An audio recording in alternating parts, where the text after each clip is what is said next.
మంచి ఫలితాలు వస్తాయని తమరి ద్వారా గౌరవ మంత్రి గారికి తెలియజేస్తున్నాం అధ్యక్ష. ధన్యవాదాలు అధ్యక్ష. బుచ్చి చౌదరి గారు నిత్య యువకుడు. మీకంటే కాదు సార్, నిన్న పరుగు పందెంలో అందరికన్నా ముందున్నారు. అధ్యక్ష, యువ నాయకుడు లోకేష్ గారి సారథ్యంలో స్కిల్ డెవలప్మెంట్ సెంటర్లు భారీగా ఏర్పాటు చేశారు.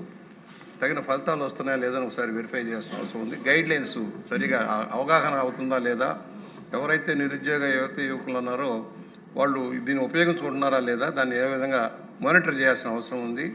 వాళ్ళు ఎందుకంటే వాళ్ళు పారిశ్రామిక అభివృద్ధి చెందుతున్న ప్రాంతాల్లో ఏ అవసరాలు ఉన్నాయో వాటిని గమనించుకుంటూ ట్రైనింగ్ ఇవ్వాల్సిన అవసరం ఉంది.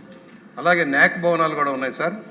అసంఘటిత కార్మికులకి ట్రైనింగ్ ఇచ్చే కార్యక్రమాలు కూడా వాటిని కూడా సద్వినియోగం చేసుకోవాల్సిన అవసరం ఉంది. ఇన్ఫ్రాస్ట్రక్చర్ ఉన్నాయి అనేక జిల్లాల్లో, దాని నిరుపయోగంగా ఉంటున్నాయి, దాన్ని ఉపయోగించుకోవాల్సిన అవసరం ఉంది.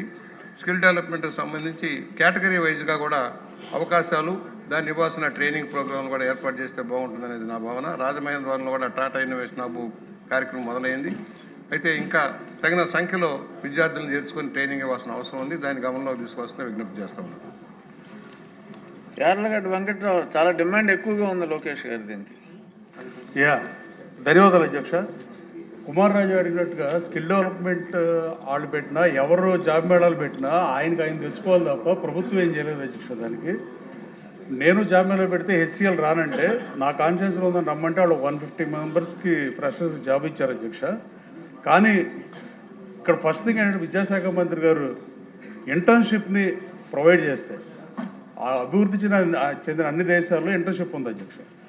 నేను ఒక 5 ఏళ్ల క్రితం కేడీసీసీ బ్యాంక్లో 120 మందికి ఇంటర్న్షిప్ ఇచ్చాను అధ్యక్ష. వాళ్ళలో 40 మందికి హైదరాబాద్ వెల్స్ ఫార్గో లాంటి కంపెనీలో జాబులు వచ్చినాయి. ఇంటర్న్షిప్ అనేది ఎందుకు ఇవ్వట్లేదు అనేది చాలా బాధాకరం అధ్యక్ష. గవర్నమెంట్ ఆర్డర్ ద్వారా తెలియజేస్తే ఎట్టి పరిస్థితుల్లోనూ ఏ కంపెనీ అయినా